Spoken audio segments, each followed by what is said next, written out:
오늘은 사도행전 1장 3절에서 15절까지 읽겠습니다. 사도행전 1장 3절에서 15절까지 읽겠습니다.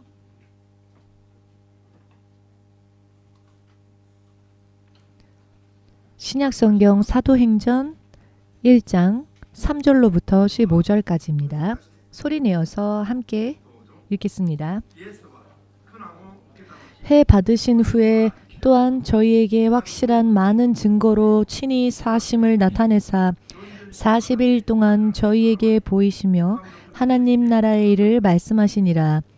사도와 같이 모이사 저희에게 분부하여 가라사대 예루살렘을 떠나지 말고 내게 들은 바 아버지의 약속하신 것을 기다리라. 요한은 물로 세례를 베풀었으나 너희는 몇 날이 못되어 성령으로 세례를 받으리라 하셨느니라. 저희가 모였을 때 예수께 묻자와 가로되 주께서 이스라엘 나라를 회복하심이 이때니이까 하니 가라사대 때와 기한은 아버지께서 자기의 권한에 두셨으니 너희의 알 바 아니요 오직 성령이 너희에게 임하시면 너희가 권능을 받고 예루살렘과 온 유대와 사마리아와 땅끝까지 이르러 내 증인이 되리라 하시니라.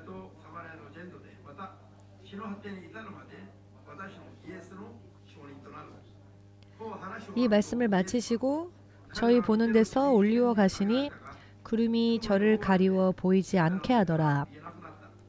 올라가실 때에 제자들이 자세히 하늘을 쳐다보고 있는데 흰옷 입은 두 사람이 저희 곁에 서서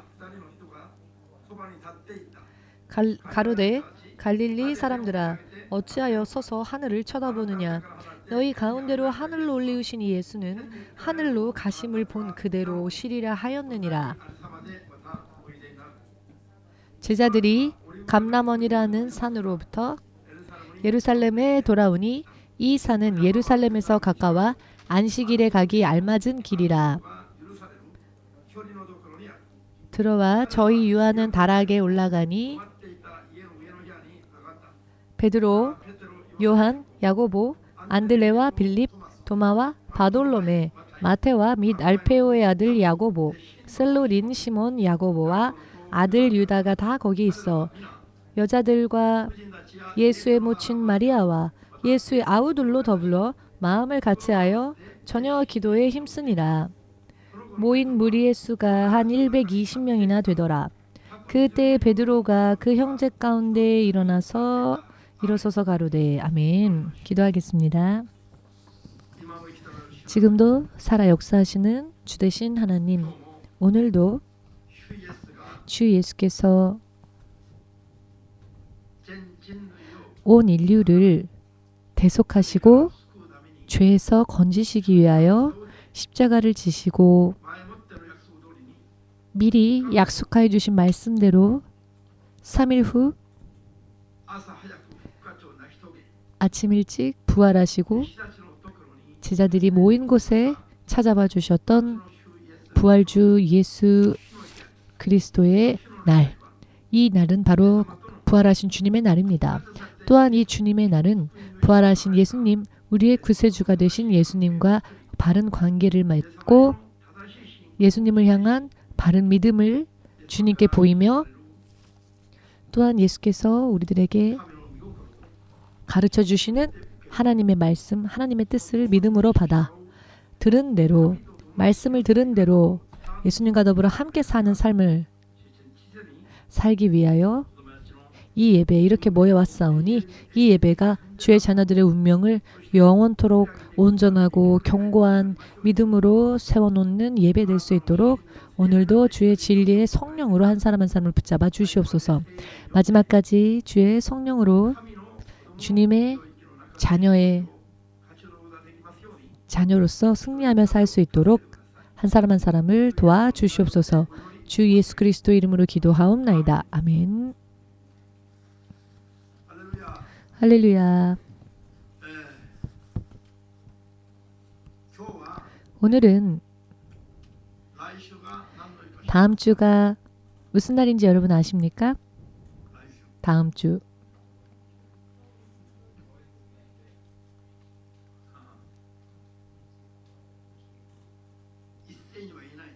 일제히는 말씀 못하시네요.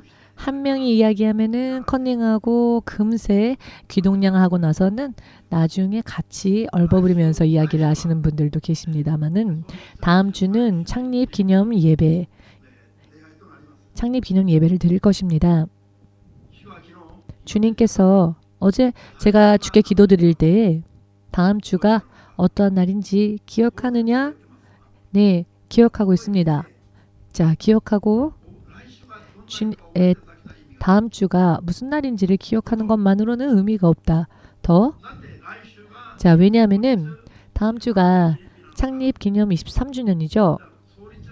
창립 기념 예배이기 때문에 이 교회를 세운 이 교회를 개척한 그 날을 기념하는 예배 아닙니까?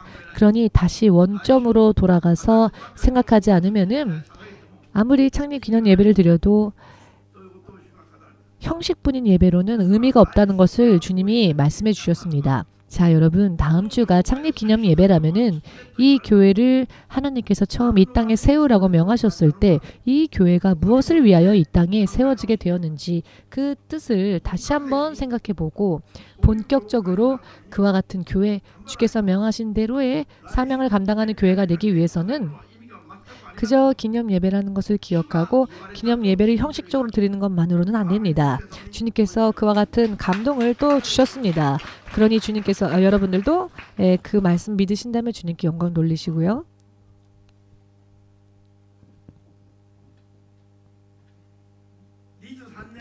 (23년) 전에 1998년이군요. 1월 15일 오후 3시경에 사모님과 저 둘이 동경에 정말 엄청나게 많은 눈이 내렸던 날이었는데요. 그날 성령님이 깊이 저희를 감동을 주셔서 그래서 개척을 진실로 개척하는 것이 하나님의 뜻이라면 그 교회의 이름을 주십시오라고 주님께 기도했을 때 만일 이와 같은 하나님과의 뜨거운 교제가 없었더라면은 아마도 이 둘이 눈이 오니까 마치 저 강아지들처럼 바깥으로 뛰쳐나가 눈놀이를 했겠죠. 눈이 오면 사모님이 엄청 좋아하거든요. 눈이 오면 어디 외출하자라고 항상 그런 말을 했었습니다. 그런데 그날은 눈이 와도 그런 감성에 잡히지 않았습니다. 왜냐하면은 성령께서 진실로 깊이 역사해 주셔서 교회를 개척하는 문제에 대하여서 진실로 정말 운명이 결정되어지는 그와 같은 순간을 맞이하려 하였기 때문에 눈이 펑펑 내려도 전혀 그 내린 눈에 마음을 빼앗기지 않고 만일 진실로 주님의 뜻이라면은 그 교회에 개척할 때 교회의 이름을 주십시오라고 기도를 했더니 주님께서 사도행전 1장 8절 오늘 읽은 본문 말씀 가운데 8절에 나오는 말씀을 허락해 주셨습니다. 모두 함께 8절을 한번 읽어보겠습니다. 오직 성령이 너희에게 임하시면 너희가 권능을 받고 예루살렘과 온 유대와 사마리아와 땅끝까지 이르러 내 증인이 되리라 하시니라.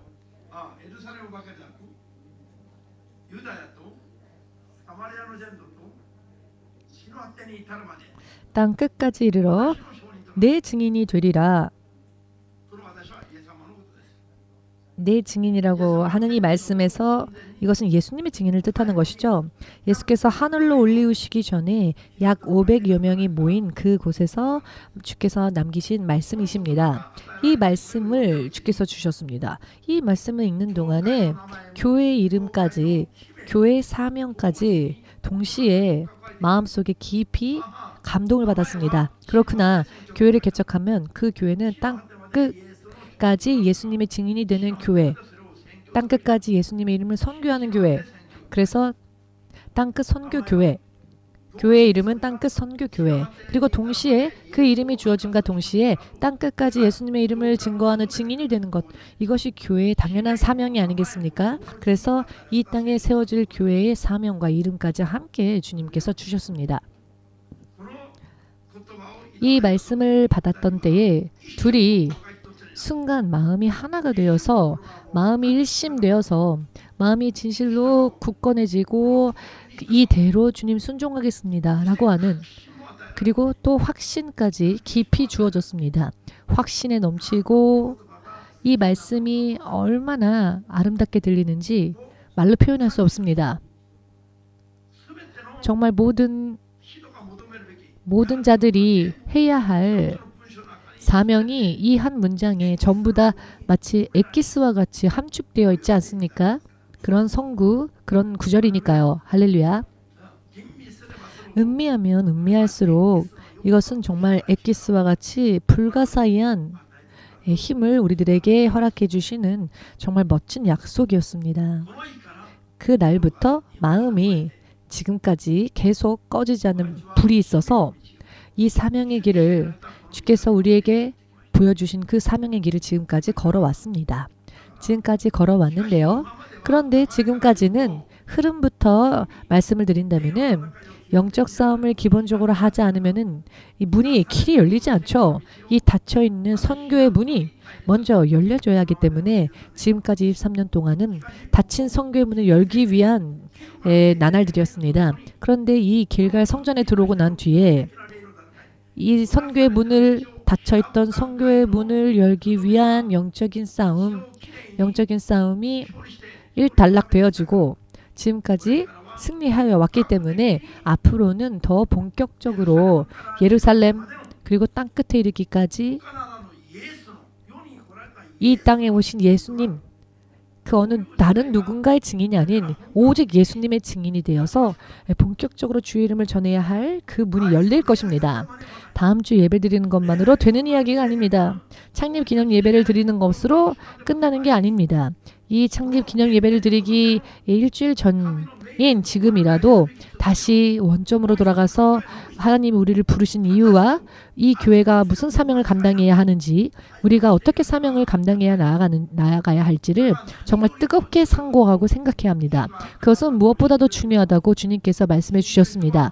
믿으신다면 아멘으로 주님께 영광 돌리시기 바랍니다. 마음을 활짝 여시고 진실로 하나님의 명령과 여러분들의 믿음이 하나가 되시기를 주님께서 여러분들에게 깊이 역사해 주시기를 주의 이름으로 축복합니다. 자, 그렇다면은 우리 옆 사람에게 한번 질문해 보십시오. 당신은 무엇을 위하여 살고 있습니까? 당신은 왜 삽니까? 삶의 목적도 알지 못한 채 어디라도 좋다, 어디건 괜찮다, 정처 없이 그저 목적 없이 열심히 사는 사람들이 있습니다. 자, 옆 사람에게 삶의 목적에 대해서 한번 물어보십시오. 무엇을 위하여 살고 있느냐라고. 먹기 위해 삽니까?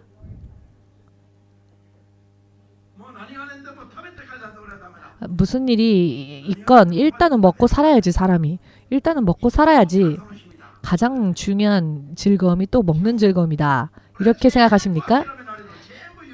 전부 다 양보하고 전부 다 포기할 수 있지만은 나는 이 돈만큼은 정말로 절대 포기 못하겠다.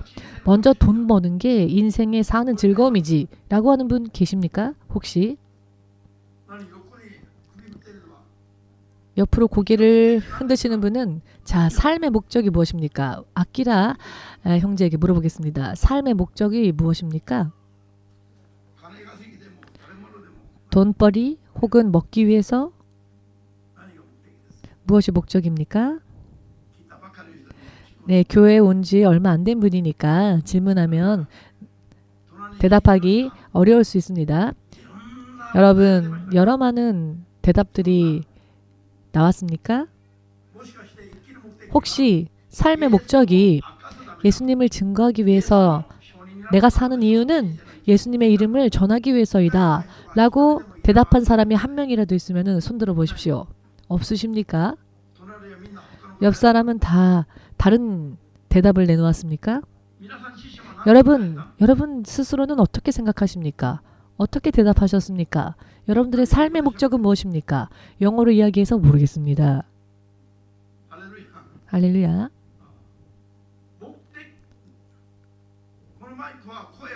자, 이 마이크는 사람의 목소리를 멀리까지 전달하게 하기 위하여서 만들어진 것이죠. 만들어진 목적이 있습니다. 사람은 하나님의 영광을 찬양케 하기 위하여서 만들어졌습니다. 교회는 예수를 땅끝까지 증거하기 위하여서 세워진 곳입니다. 깨달으시기를.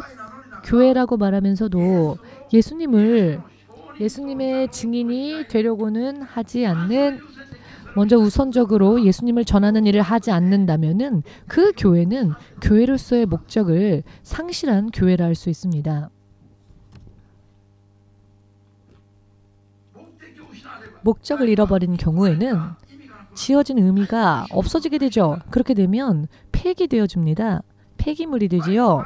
예를 들어 이 마이크가 사람의 목소리를 멀리까지 전달케 하기 위해서 만들어졌는데 이것이 고장나서 더 이상 자기 기능을 발휘하지 못한다면 미련 없이 사람은 이 마이크를 버리겠지요. 미련 없이 버릴 것입니다. 만일 교회가 교회로서 그 기능을 감당해야 할 사명을, 교회의 목적을 잃어버리고 다른 일들을 몰두하여 열심을 낸다면 먼저 주님은 경고하시겠죠. 경계하시고 그 후에는 형벌하실 겁니다. 그럼에도 불구하고 들으려 하지 않는다면 폐기 처분하시겠지요. 지금 세상의 흐름을 볼 때 이 세상이 정말 그대로구나 라고 보시고 또 느끼시는 분들 많이 계실 겁니다. 하나님께서는 어느 교회도 다 하나님은 계신다라고 하는 분들이 있습니다. 네, 맞습니다. 교회에 하나님이 계시죠. 하나님은 하늘에도 계시고 땅에도 계시며 무소부재하신 분이십니다. 그러나 하나님은 계시나 역사하시는 교회가 있고 역사하지 않는 교회가 있습니다. 아멘 되십니까? 하나님은 어디에도 계십니다. 그러나 하나님은 어디에도 계시니까 하고 안심하지 마십시오. 그것만으로 위안을 삼으려고 하지 마십시오. 하나님은 어느 곳에나 계신 분이십니다. 왜냐하면 그분은 전지전능하신 분이시니까요. 그러나 하나님께서 교회로서 인정하시고 당신의 자녀로서 인정하시고 지키시고 도우시며 하나님께서 그 인생에서 하나님께서 당신의 약속을 이루어 주시는, 역사해 주시는 교회 혹은 그런 사람들이 있는가 하면 하나님께서 역사하지 않으시고 그저 묵묵히 보기만 하시는 그런 교회, 그런 사람도 있습니다. 도대체 너는 언제 죄에서 벗어날래? 너는 도대체 언제 나를 찾을래? 너는 언제 내 일을 할래? 이렇게 주님께서 슬퍼하시며 그저 바라만 보는 그런 사람, 그런 교회도 있다는 것을 잊지 마십시오. 사탄이 욥을 하나님께 참소할 때 그때 하나님 앞에는 천사들도 있었고 욥도 있었지만 사탄도 있었습니다. 사탄이 하나님께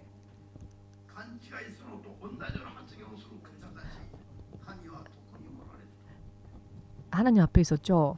하나님은 어느 곳에나 계십니다. 하나님의 역사를 잘 모르기 때문에 하나님은 어디고 어느 곳이나 다 계시니까 라고 하면서 위안만 삼고 그리고는 다른 사람들까지도 그렇게 잘못 가리키는 사람들이 있는데 그것은 교회로서 합당하지 않으며 예수님의 증인이 아니라 잘못 가르치는 사람들은 예수님의 증인이 아닌 사탄의 증인이라는 것을 알아야 합니다. 이와 같은 것을 분별할 수 있는 영적 지식이 없으면은 자기가 속아버리게 되고 자기를 만나는 사람도 같이 속아버리는 겁니다. 기분은 그렇지 않은데 내 마음은 그렇지 않은데 모두 함께 모든 것이 다 성령으로부터 오는 것은 아니다. 아멘 되십니까?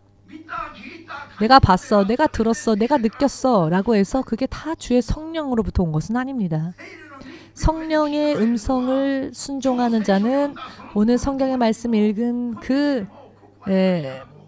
이 성경의 말씀 기록되어졌던 그 당시에도 그리고 지금도 대부분의 사람들은 자기는 크리스찬이다 라고 하면서 사탄에게 속고 있고 어떤 사람은 나는 불교도다 라고 하고 있고 여러분들 지금 본 말씀 읽으셨지요?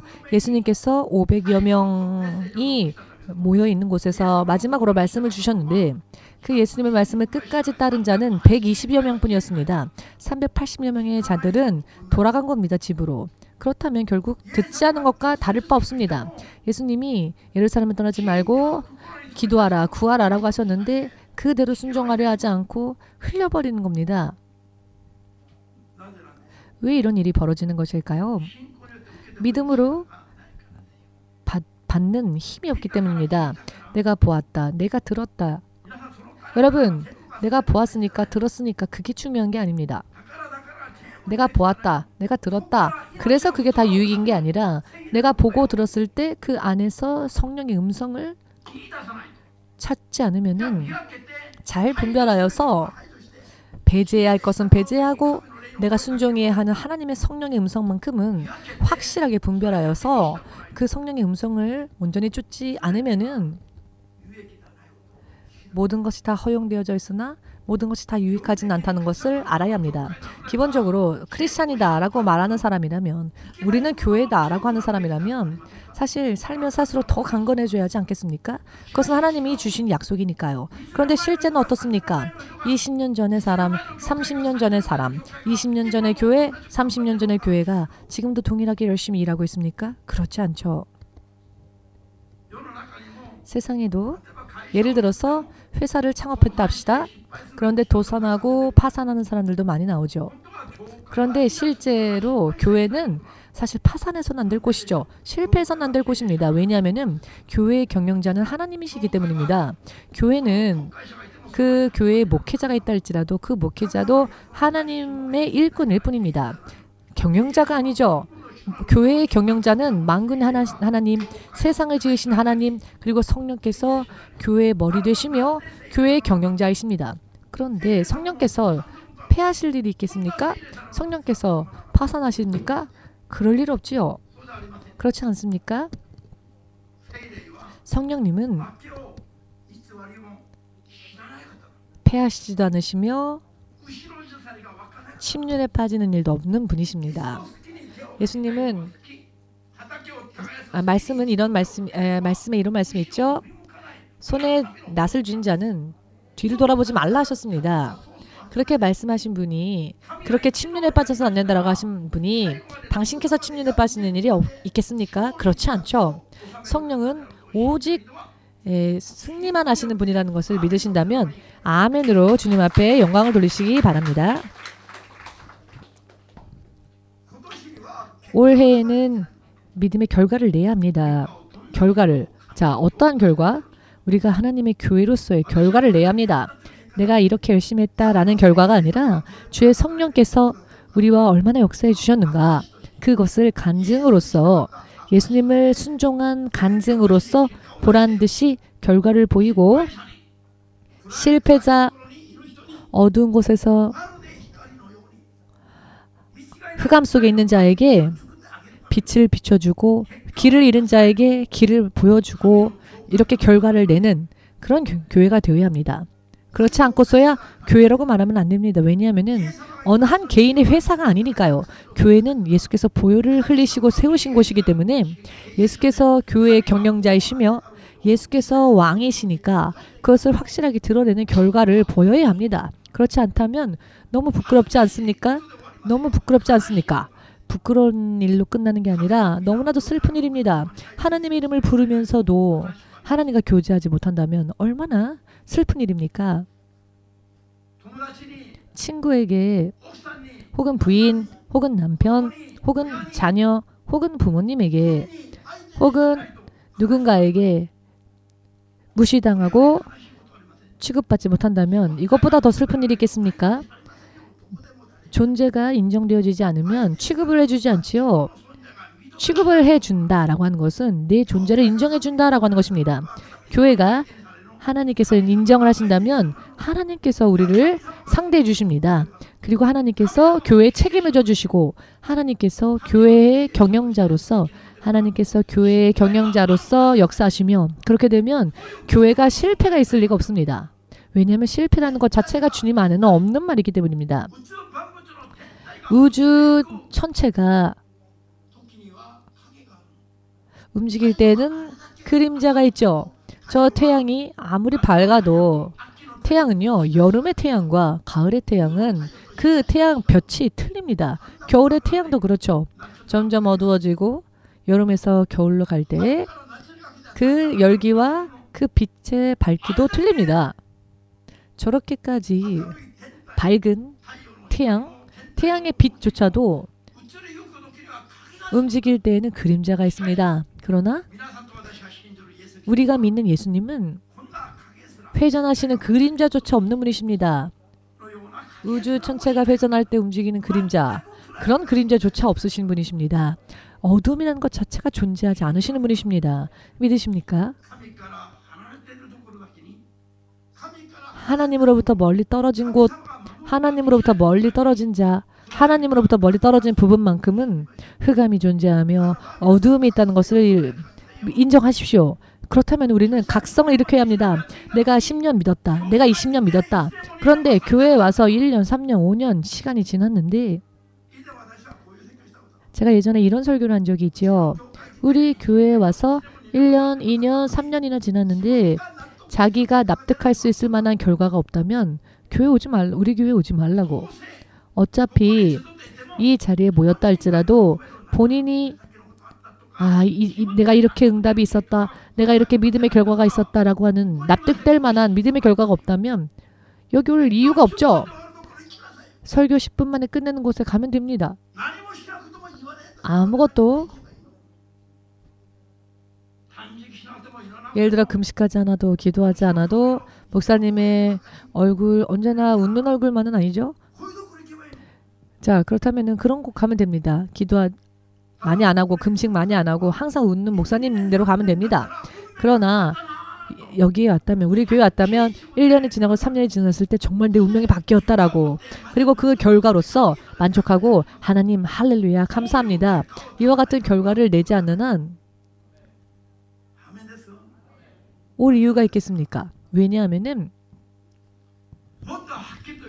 더 확실하게 말씀드린다면은 하나님께서는 하나님 앞에 장난처럼 제사를 드리고 불을 피운 자를 두고 보시지 않습니다. 저 사람이 내 앞에 오지 말게 누군가 문 닫을 자 없느냐라고. 아무리 이야기해도 듣지 않는 자, 자기 마음대로 제사 드리는 자, 자기 마음대로 하나님을 예배하는 자, 그런 자가 하나님 앞에 오면 하나님은 답답해 하십니다. 이와 같은 이야기가 여러분들의 심장을 꿰뚫어야 합니다. 이와 같은 말씀이 여러분들의 심장을 꿰뚫어야 합니다. 이런 이야기를 들을 때 심장이 뜨거워져서 조금은 놀라야 합니다. 의미를 이해하시겠습니까? 하나님의 말씀은 듣기만 하면 안 됩니다. 하나님의 말씀은 눈으로 보듯이 깨달아야 합니다. 왜냐하면은 시간이 흐르면 반드시 결과가 나오기 때문에. 그런데 미리 알아야죠. 미리 알지 못하면은 안일에 빠져버립니다. 미리 알면 결과가 안일하게 되진 않겠죠. 자기 운명이, 내일의 운명이, 20년 후의 운명이 어떻게 될지 보인다면은, 말씀을 들을 때 자기의 운명이 보인다면은 절대로 안일한 믿음에 머무르지 못할 겁니다. 아멘 되십니까?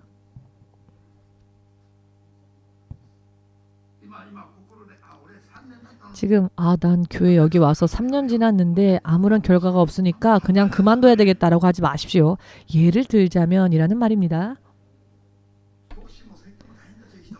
목사님도요, 설교할 때 참 힘듭니다. 이렇게 해야 한다라고 하나님의 진리의 말씀을 전하면 아멘하지 않은 사람이 목사님이 농담처럼 혹은 나쁜 예를 들어서 말을 하면 목사님이 이렇게 얘기했으니까 나는 교회 오지 말아야 되겠다. 내가 3년 왔는데 나는 아무것도 없다고 목사님이 나를 생각하는 게 아닐까? 그러니까 나는 이 교회 오지 말아야 되겠다. 이렇게 나쁘게 생각하지 마십시오. 30년이 지나도 여러분 교회를 떠나지 마십시오.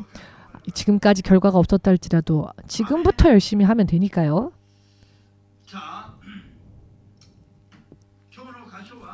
오늘의 말씀 9절 본문 말씀을 보시면은 예를 들어서 어떤 한 사람이 예수님을 믿노라 고백했다면 혹은 이 세상에 한 교회가 그리스도의 교회로서 세워졌다면 그 순간부터는 먼저 가장 중요한 게 무엇인가 하면은 오늘의 말씀이 정말로 중요합니다. 주님이 예수께서 말씀하셨죠. 성령을 받기까지는 아무것도 하지 말라. 어디도 가지 말라. 성령이 임하시기까지는 아무것도 하지 말고 어디도 가지 말고 다만 예수께서 약속하신 아버지의 약속하신 것 즉 성령님이시죠. 예수께서 하늘로 올리우시는 대신 하나님은 성령을 이 땅에 보내신다 약속하셨습니다. 성령이 이 땅에 오시지 않으면 이 땅에 믿는 자들이 모두 고아처럼 되어버리기 때문에, 부모 일은 고아처럼 되어버리기 때문에 결코 세상에서 예수님의 이름을 부르는 자들이 고아처럼 버려지는 일이 없게 하시기 위하여서, 부모 없는 자녀처럼 내버려 두지 않으시기 위하여서 예수님이 하늘로 올리우실 때 대신 이 땅에 성령님을 주신다고 약속해 주셨습니다. 하나님께서 약속하신 성령이 임하기까지는 예루살렘에서 한 발자국도 다른 곳으로 가지 말라, 예루살렘에 머물러 있어라, 다른 일을 할 이유가 필요가 없다는 겁니다. 왜냐하면 다른 일을 해봤자 헛수고니까, 성령이 임하시지 않으면. 여러분, 교회에 와서 예수님을 믿노라 고백을 했다면 그 다음에는 항상 밤이나 낮이나 성령의 능력을 구하지 않으면 안 됩니다. 아멘 되십니까? 항상 성령의 능력을 구하여 성령의 능력으로서 하루하루를 살지 않으면 무슨 일을 하더라도 헛될 뿐입니다. 시간은 그저 흐를 뿐이고, 무엇을 구하는 것보다 먼저 하나님 이것 주세요 저것 주세요 구하는 것 중에 무엇보다도 먼저 구해야 할 것은 성령을 구하는 것이 제일 중요합니다. 누가복음 11장 13절에서 예수께서 그렇게 말씀해 주지 않으셨습니까? 여러 많은 사람의 인생에는 많은 것들이 필요하죠. 일용할 양식도 필요하고요. 때로는 질병의 치유도 필요합니다. 물질의 준비도, 물질도 필요하고요. 인간관계의 부분도 해결받았으면 하는 그런 부분들이 있습니다. 그러나 그 무엇보다도 먼저 성령을 구하는 것이 가장 좋은 것이다. 최고의 것이 성령님인 것입니다. 성령을 구할 때에 비로소 하나님께서 생각하시는 하나님의 사람이 될 수 있기 때문에, 고아의 상태가 아닌 하나님의 자녀의 모습으로 돌아가는 그 능력은 성령의 능력입니다. 성령은 한번 받으면 그걸로 끝이다 라고 생각하는 분은 다시 또 속는 겁니다. 성령께서는 먼저 내 안에 임재해 주시죠. 내주, 성령의 내주는 한 번에 끝납니다. 그러나 잠잠히 계실 때가 있습니다. 역사하지 않으시고. 우리의 믿음이 죽은 믿음일 때 주님은 성령은 내주하셨다 할지라도 역사하지 않으십니다. 모두 함께, 성령님은 절대로 홀로 일하지 않는 분이시다. 우리의 믿음을 보시고 우리를 동력자로서 우리와 함께 일하신다. 성령께서 이렇게 역사해 주기를 원한다면은 우리도 성령께서 역사하실 만큼의 믿음을 보여야 합니다. 믿음을 드려야 합니다. 우리는 하나님의 동역자입니다. 다만 우리가 부족하고 힘들고 병들고 문제 있는 그런 것들을 도와주십사. 하나님과의 관계가 마치 어떤 필요한 것을 늘 받기 위한 그런 구걸하는 그런 관계가 아니죠. 구걸하는 사람은 내가 지금 무언가 힘드니까 나를 도와달라고 구걸하는 것이죠. 우리는 하나님께 구걸하는 자들이 아닌 하나님의 자녀입니다. 그렇기 때문에 먼저 은혜 주세요, 이것 주세요, 저것 주세요 이렇게 구걸하듯이 하기 전에 우리는 무엇을 먼저 해야 하냐면 하나님과 온전한 관계를 맺어야 한다는 것입니다. 하나님과의 온전한 관계에 내가 진정한 하나님의 자녀로서 그 관계가 바르게 정립되어지기 위하여 성령님께 구하는 것입니다. 이것은 구걸하는 것이 아니죠. 하나님과의 관계를 바르게 맺기 위한 것이기 때문에 배가 고파도 빵을 주세요라고 하는 게 아니라 하나님과 온전한 관계가 맺어지기 위하여서 기도하는 것. 그것은 구걸이 아니죠. 하나님과 관계가 바르게 맺어지지 않았는데 빵 주세요, 돈 주세요, 병 고쳐주세요 라고 한다면 그것은 구걸하는 수준이지요. 이 이야기를 여러분 깨달으셨으면 합니다. 여러분들이 크리스찬인지 혹은 하나님 앞에 자녀의 모습인지 혹은 그저 구걸하는 모습인지, 하나님과 부모 자녀의 모습으로 살고 있는지 혹은 하나님과는 관계없이 살고 있는지. 고아는요 부모에게도 구걸합니다. 고아는요 자기 부모가 나타난다 할지라도 부모인지 모르고 아마 구걸하겠죠. 버려진 아이니까. 사실 저는 이런 구걸, 거지라는 표현을 사용하고 싶지 않았지만 성령께서 이런 단어를 사용한다면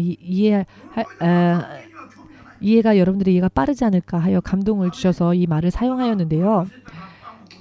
내가 배가 고프다면 누구라도 이 고아는 빵 주세요. 길을 지나가는 누구에게라도 빵을 주세요. 빵의 은혜를 베풀어 주세요. 감사합니다. 우에노 공원에 오는 사람이 항상 감사합니다라고 말을 하는데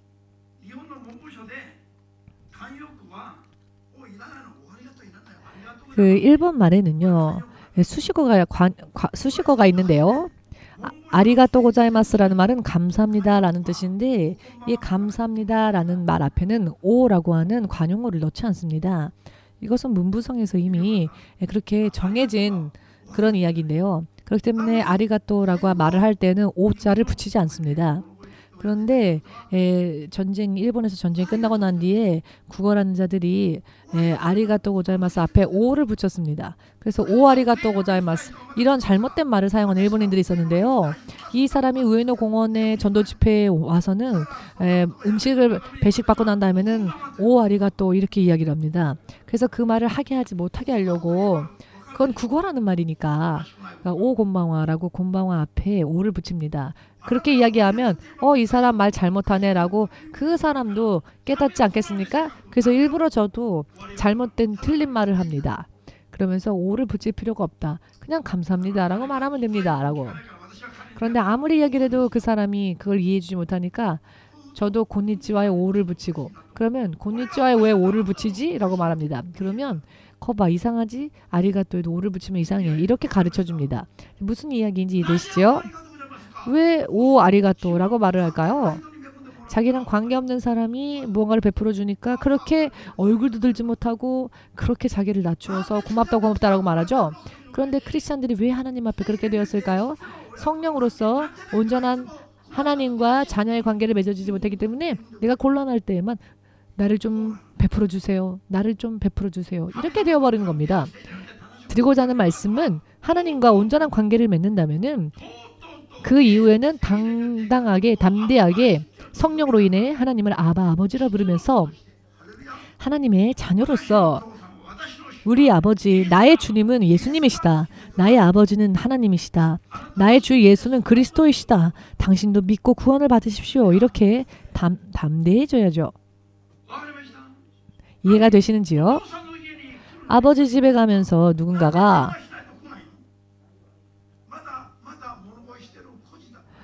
왜 전화하지 않으면 안 오니까? 아직도 그저 구걸만 하는 상태이니까? 아직도 아버지와 자녀의 관계가 맺어지지 못했으니까? 곤란할 때만 도와주세요. 신목사님의 하나님, 신목사님의 아버지, 신목사님의 얼굴을 좀 보고선 저를 좀 도와주세요라고 자기는 관계가 바르게 맺어져 있지 못하니까 이렇게 구걸해서는 안 됩니다.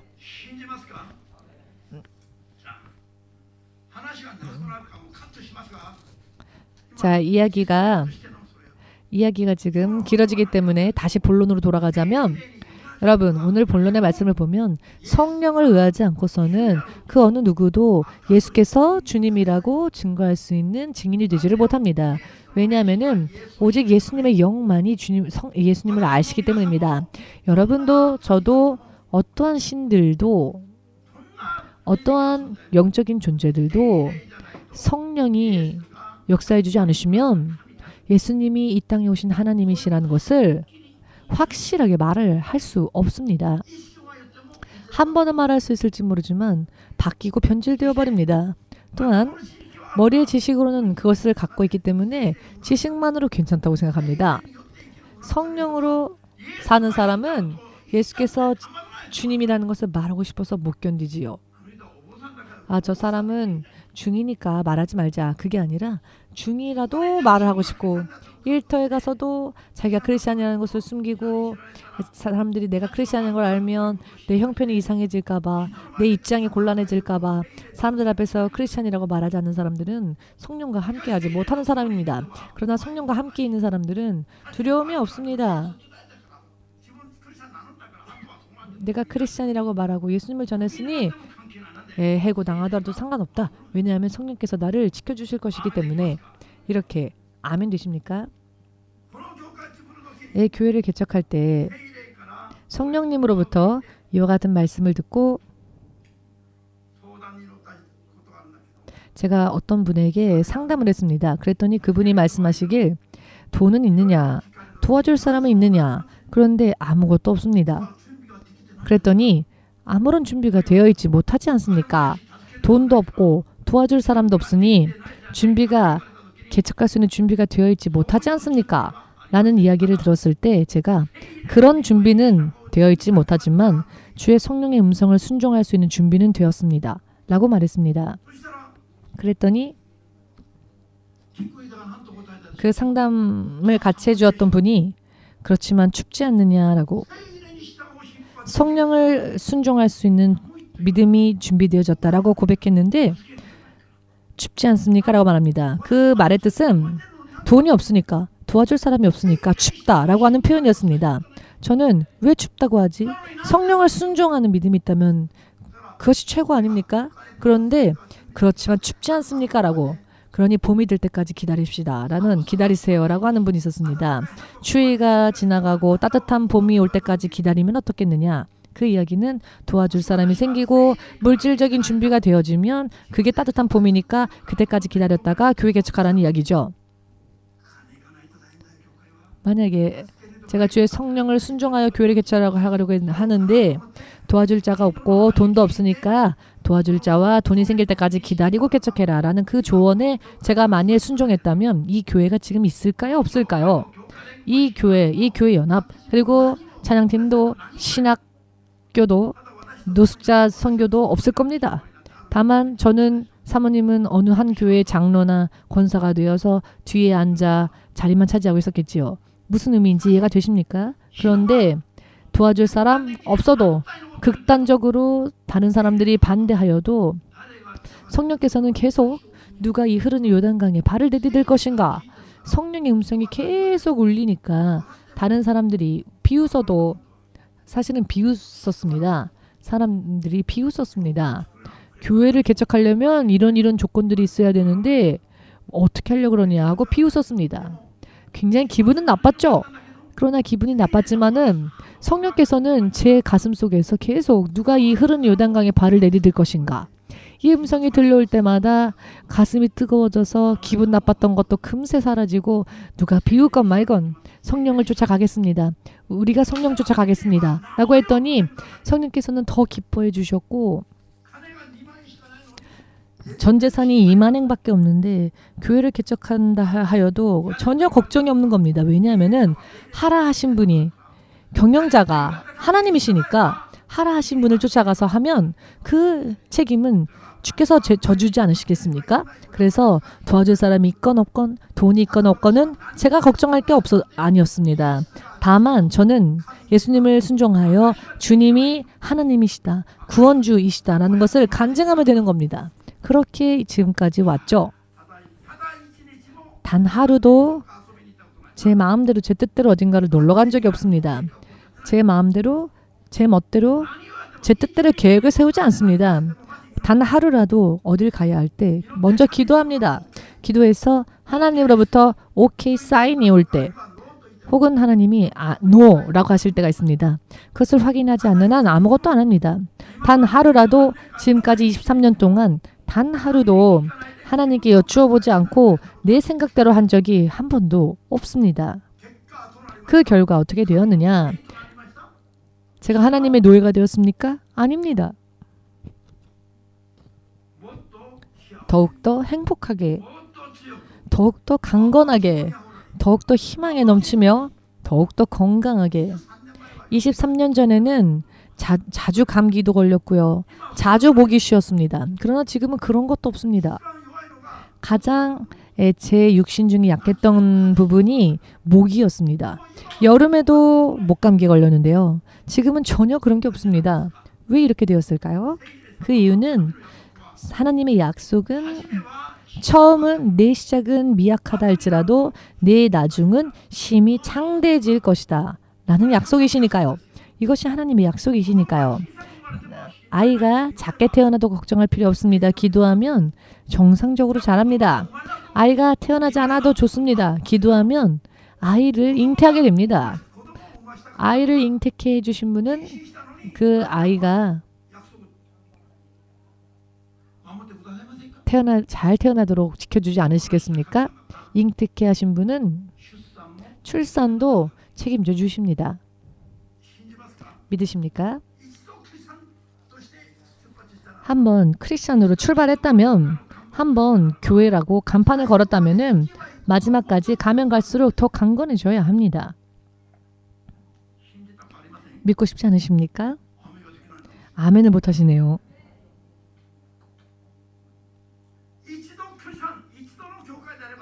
한번 크리스찬으로 출발했고 교회로 출발했다면 예수께서 다시 오실 날까지 더 강건해져야죠. 더 지경이 넓어져야죠. 왜 코로나로 다 쓰러집니까? 코로나로 성령께서 경영자로서 역사하시고 도와주시고 지켜주시지 못하시는 예수님 따로 자기 따로의 상태가 되었기 때문에 그렇습니다. 코로나 때문에 코로나에 걸린 사람이 교회에 왔다. 교회에 왔으면 코로나에 걸린 사람도 나아야죠. 만일 교회에 왔는데 오히려 코로나가 퍼졌다 합시다. 그렇다면 저의 손해입니까? 하나님의 손해입니까?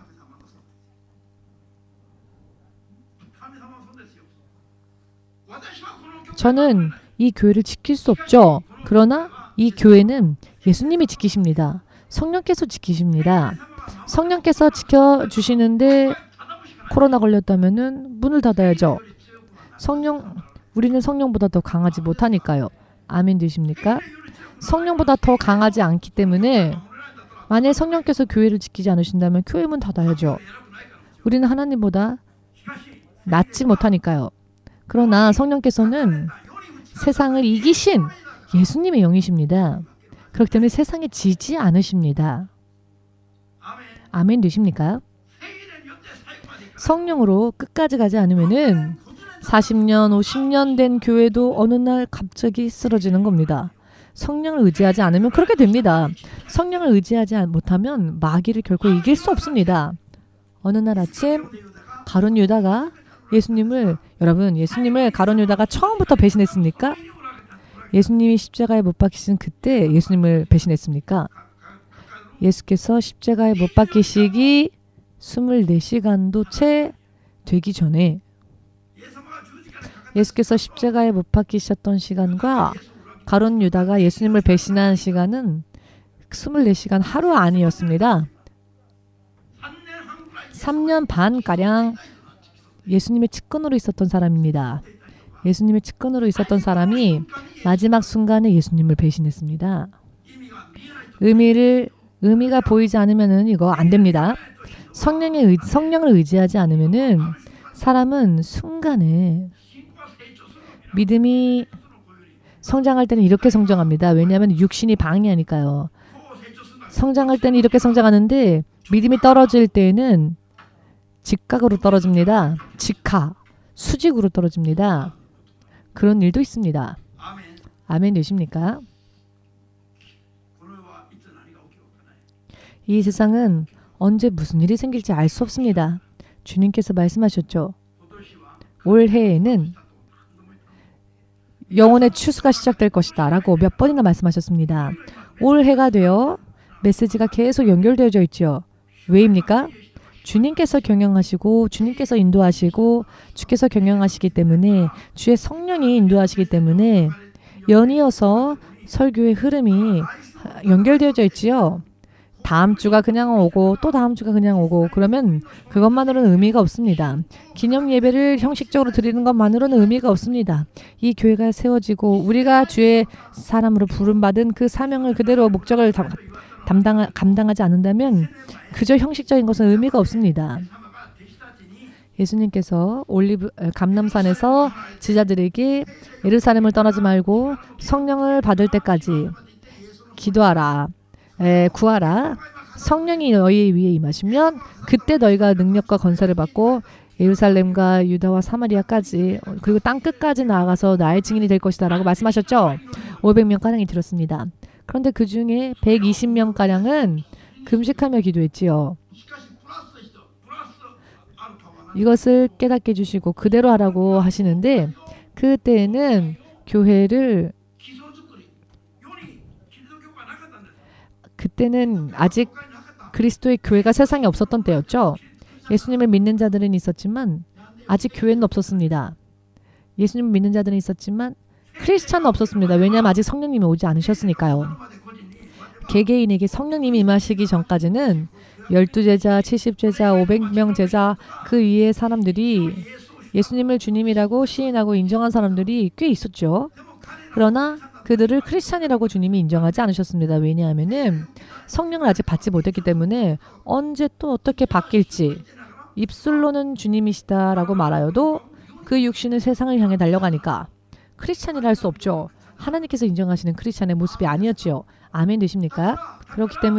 그렇기 때문에 예수님께서 기적을 일으키셔도 예수님은 그것을 사람들에게 말하지 말라 하셨습니다. 왜냐하면 믿지 않는 자가 예수님이 기적을 일으키셨다라고 말을 하여도 믿지 않는 자가 이야기해도 진짜 열매가 맺어지지 않기 때문에 주님은 때때로 잠잠하라라고 하셨습니다. 말하지 말라라고 하셨습니다. 성령을 읽으신 분들은 기억이 나실 겁니다. 성령을 받기 전과 받고 난 후, 자 여러분 성령 받지 못하면은 무엇 하더라도 의미가 없으니 아무것도 하지 말아라. 성령을 받을 때까지 성령의 능력과 권세를 받을 때까지 예루살렘에 머물러라. 이 말씀의 의미를 여러분 죽을 때까지 잊어버리지 마십시오. 성령의 충만함을 받지 못하면 무엇을 하더라도 헛수고라는 것입니다. 결과가 남지 않는다는 것입니다. 믿으십니까? 이것이 중요합니다. 다만 성령을 받고 난 뒤에는 진짜 크리스찬이죠. 왜냐하면 성령으로 사는 자가 되니까요. 아멘 되십니까? 그때부터는 잠잠히 있어서는 안 됩니다. 그때부터는 어느 곳에든 가서 예수님을 간증하는 예수님의 증인이 되어야 합니다. 이것은 어떻게 하면 이렇게 되는가? 어떻게 하면 성장할 수 있는가? 성령의 충만함을 받을 때까지 기도하고 금식하고 구하면 죄를 회개하고 육신으로 사는 것을 회개하고 철저하게 성령의 능력을 구하지 않으면 안 된다는 것입니다.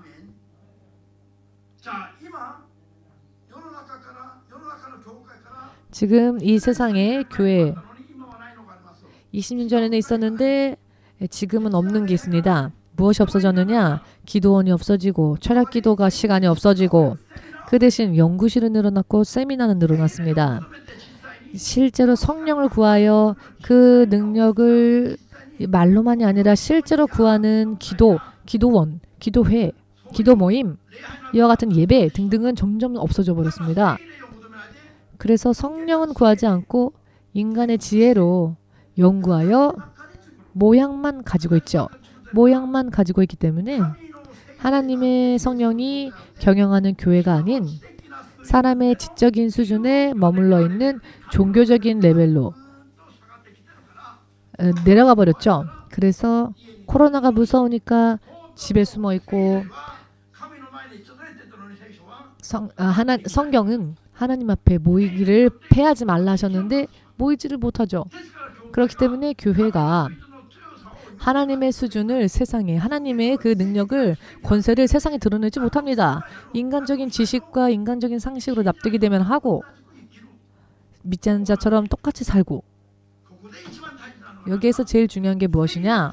성령의 능력에 충분히 충만함을 받고 예수님을 증거하는 자, 예수님을 증거한다는 것은 자기가 예수님을 만나고 예수님의 능력으로 예수님의 권세를 받아 병이 있으면 병을 고치 병든 자의 손을 얹은 즉 낫고 귀신을 쫓아내며 흑암 속에 있는 자가 있으면 빛 속으로 끌어내고 이와 같은 능력과 권세와 지식이 있어야 합니다. 아멘 되십니까? 성령께서 함께 역사하시면서 한 사람이 아니라 홀로가 아니라 그런데 어찌하여 기도하지 않는 목사가 기도하지 않는 교회가 기도하지 않는 크리스찬이 어떻게 이런 일을 할 수 있겠습니까? 기도하지 않으니까 지금 한국의 교회 같은 경우에는 교회가 절반 이하가 되어버렸습니다. 한국 현지에 있는 분들에게 물어보니 절반이라도 남아있으면 좋은 편이라고 절반 이하라고 왜 이렇게 됐습니까? 온라인으로 예배드려도 그냥 된다고 하니까 더 이상 교회에 모이려고 하지 않는다는 겁니다. 마치 테레비 보듯이 예배를 드린다는 겁니다. 왜 몇십 년이나 세워진 교회가 1년도 지나지 않아서 이렇게 곤두박질 칩니까? 성령이 역사하지 않으시니까 성령이 일하시지 않으니까 사탄이 역사하면 눈에 보이는 새에 멈추지도 않고 떠내려가 버립니다. 미끄러져 버립니다. 이것이 예를 들어서 말씀드린 게 아니라 지금 실제 상황이라는 것을 확실하게 믿지 않으시면 우리는 내일을 걱정해야 할 것입니다. 예수님께서 오늘 설교하셨을 때 아직 오늘 본문 말씀에 예수께서 말씀하시는 그 시기에는 아직 그리스도의 교회가 세워지지 않았죠. 지금은 이 세상의 역사를 마지막으로 이제 마감해야 할 마지막 추수를 하고 후에는 실제로 예수께서 다시 오시는 11절에 오늘 본문 말씀 11절에 다시 오신다고 말씀하셨죠. 그 예수님이 다시 오실 그날을 준비하면서 나만이 영혼들을 구원으로 인도해야 할 그와 같은 마지막 때가 되었습니다.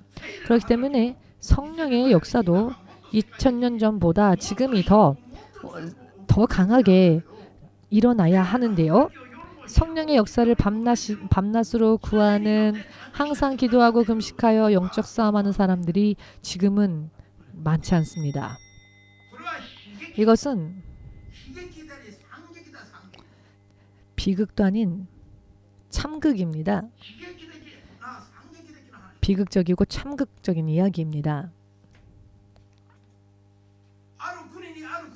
어느 한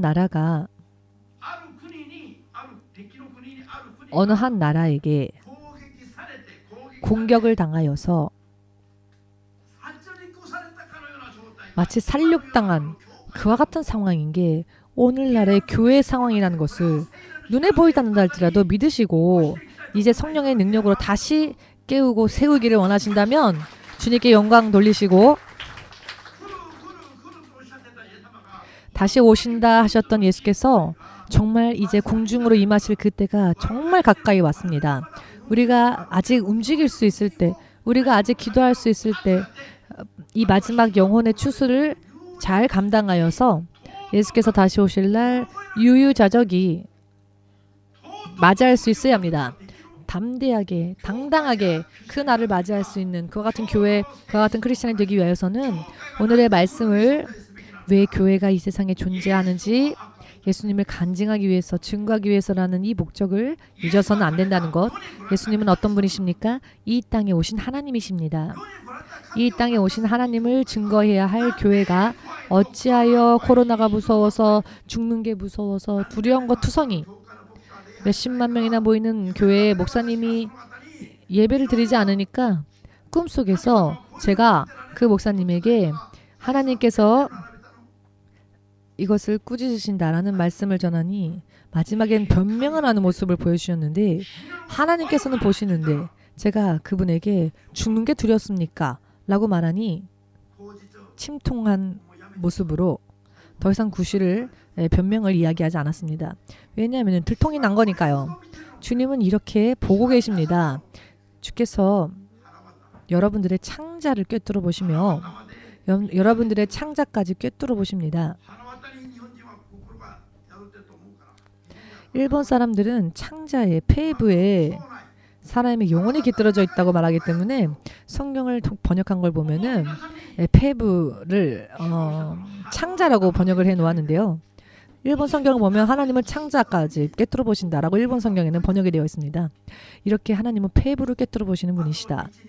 앞으로 1년, 2년 혹은 3년 지나면 지금까지 빌딩처럼 세워졌던 큰 교회가 평평하게 낮아지고 이제는 모든 모양이 다 바뀌어버리고 그리스도의 교회는 어떠한 모습이어야 하는지 확실하게 성경적으로 제시하는 교회들이 나타날 것이며 그렇게 전도가 되어지고 난 후에는 세상의 끝이 올 겁니다. 아직 눈에 보이지 않는다 할지라도 믿으십시오. 그래서 눈에 보이는 그날 실제로 주께서 다시 오시는 그날에는 주님에 의해 들림받는 여러분 되시기를 내가 교회에 다니면서 예배를 드리면서 믿지 않는 자를 예수님 앞으로 인도하기 위해서 전도의 마음에 불타오른 적이 없었다면 당신은 지금까지 위선자였던 겁니다. 열매 맺지 못한 가지였던 겁니다. 열매 맺지 못하는 가지는 주님이 기다리시다가도 맺지 않으면 잘라버린다 하셨습니다. 열매 맺지 않는 가지는 잘라버리시고 열매 맺는 가지는 더 풍성하게 더 열매 맺을 수 있도록 가지치기를 하신다 하셨습니다. 그리고 비료도 더 풍성하게 주셔서 열매 맺는 가지는 더 열매 맺을 수 있게 축복하신다. 요한복음 15장 2절에 이와 같은 말씀이 있죠. 믿으시면 주 예수님의 이름 믿으시기를 주 예수의 이름으로 축복합니다. 아멘 되십니까? 앞으로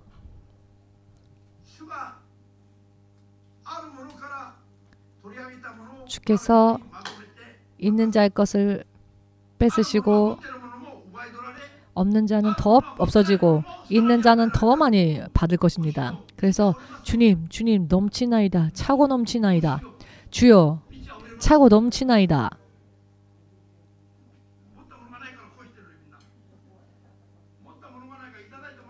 받은 게 없어서 지금 손이 주저앉고 계시죠?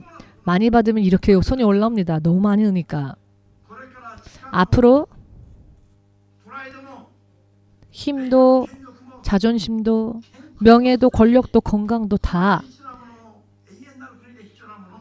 이 세상에서 필요한 것도 하나님 나라에서 필요한 것들도 차고 넘치도록 받아서 주여 차고 넘치나이다 라고 말씀하시기를 예수님의 이름으로 축복합니다. 아멘 되십니까? 언제 이렇게 될 수 있을까요? 성령의 권세를 받고 예수님을 더욱더 증거하고 복음의 증인이 될 때에 하나님께서 전부 깨끗하게 해주시고 필요한 것으로 채워주시며 오 주여 차고 넘치나이다.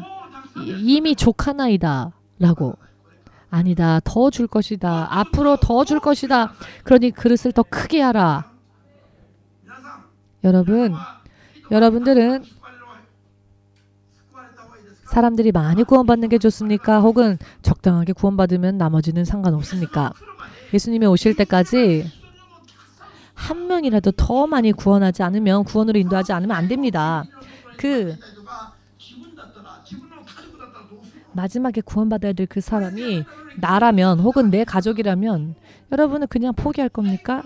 마지막까지 인내해야 하고 끝까지 허락되어질 때까지 증거하고 구원으로 인도해야 합니다. 끝까지. 확실하게 말씀드려서 부모가 연로하시니까 시설에 부모를 맡기면 편하죠. 편할 겁니다. 연로한 부모를 공경하는 건 힘드니까. 그러나 대신 부모를 보시고 섬기면서 교회로 예배로 오면 힘들죠. 그러나 이런 것을 분별해야 합니다. 가족이니까 당연하죠. 그러나 가족이 아니더라도 그렇게 섬겨야 합니다. 사람의 운명이니까. 성령의 충만함을 받으면 내 운명도 다른 사람의 운명도 똑같습니다. 그러나 성령이 충만하지 못하면 자기 가족만 보이죠. 성령이 보이면 땅 끝까지 볼 수 있습니다. 땅 끝에 있는 사람까지 보입니다. 성령 충만함을 받으면. 성령 충만하지 않으면 우리 집 혹은 우리 교회만. 성령 충만하지 않으면 그렇죠. 그러나 성령 충만함을 받으면은 긴 시조 이 지경을 초월하여 땅 끝까지 수억만의 영혼들을 생각하면서 기도하게 되는 겁니다. 그 구원받아야 할 수억만을 위하여 하루에 2번 이상 기도하지 않았던 사람들이 기도하지 않았던 적이 23년 동안 한 번도 없습니다. 계속 기도했습니다. 그것이 주님의 뜻이니까. 예수께서는 성령께서는 단 한순간도 사람의 영혼을 잊어버리지 않으시죠. 이 자리에 있는 사람들만 아니라 땅 끝에 있는 사람들까지. 자, 다음 주에는 우리가 어떻게 준비해야 할까요? 전도해야 합니다. 전도해야 합니다. 창립 기념 예배를 준비할 때 전도로 준비해야 합니다. 우리가 전도하지 않는다면 교회의 목적을 상실한 것과 같으니까요. 다음 주까지 필사적으로 기도하시면서 예수께서 겟세마네 언덕에서 피 흘리시며 나중에는 흘리던 땀이 피로 바뀔 정도로 기도하셨죠. 자, 신 목사님은 그러면 흐르던 땀이 피로 바뀔 때까지 기도한 적 있습니까? 네, 저는 그래도 코피는 터뜨려 봤습니다. 기도하면서. 정말입니다. 어느 한 집회에 가서 열심히 기도했지만은 예배 드리려고 하니까 예배 드리려고 하는데 코피가 터진 겁니다. 지금 말씀 증거해야 하는데 폭포처럼 코피가 터지는 겁니다. 어떻게 합니까? 주여 하고, 주님 이제 5분 후에 설교로 올라가야 합니다. 지금 올라가야 합니다. 지금 올라가지 않으면 늦습니다. 코피를 멈춰주십시오. 예수 이름으로 멈출지어다 하고, 그런데 폭포처럼 코피가 터졌는데 예수 이름으로 멈출지어다 하고 방을 나서니 코피가 멈췄습니다. 그렇게 피 터지도록 기도했습니다. 혈관이 파열될 정도로. 의미를 이해하시겠지요?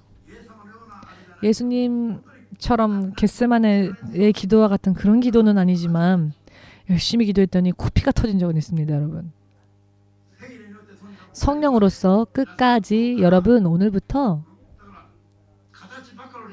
모양뿐인 예배는 의미 없다는 것, 진실로 의미 있는 예수님의 말씀을 듣고 그대로 순종하는 믿음으로 승리하고자 원하신다면 다음 주 예배를 실제로 준비하고 예수님을 증거하고 전능하신 하나님을 증거하여 사람들의 영혼을 구하고 세상의 문제를 초월하는 그와 같은 사람들이 되지 않으면 안 된다는 것, 그렇게 되고자 원하시는 분들만 아멘으로 예수 그리스도에게 영광 돌리시고 이제 우리 예수님의 이름 3번 부르고 함께 기도하겠습니다. 예수여 삼창